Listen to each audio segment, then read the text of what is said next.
Crystal Levanway with Home Smart Real Estate here in Phoenix. And there have been some changes to the first-time homebuyer tax credit that I wanted to tell you about. There's an $8,000 tax credit available to first-time homebuyers, and that's defined as somebody who has not owned a home in the last 3 years. If you're buying your first home in the last 3 years, then you might qualify for this first-time homebuyer's tax credit. And how it works is you purchase your home, and then you either file your tax return or you can amend a previous year's tax return, and you're eligible for an $8,000 credit. So it's not a deduction, it's an actual credit, so you get that money back from the federal government. It's been a really great way to stimulate the housing market, and it's helped a lot of people out.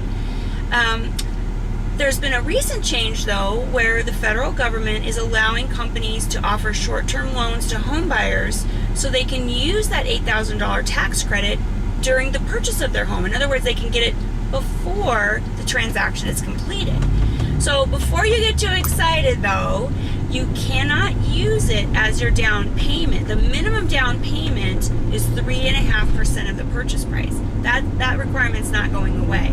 But you can use it as additional down payment monies to increase your down payment, which ultimately can reduce your mortgage insurance requirements. Since you're putting less than 20% down, you've got to pay mortgage insurance, and by putting a greater down payment into the pot may actually reduce your monthly payment because you're either borrowing less or your mortgage insurance requirements are lower. So that's the good news. You can also use it to pay for closing costs, although a lot of times we wrap those closing costs into the loan by including them in the purchase price and then asking the seller to contribute that money back at close of escrow.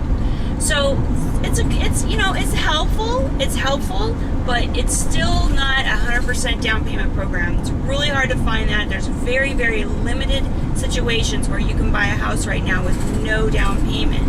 So save your pennies, 3.5% down, you can do it. And if you have any other questions about the first-time homebuyer's tax credit, send me an email at kristen@hereinphoenix.com. Love to hear from you. Make it a great day.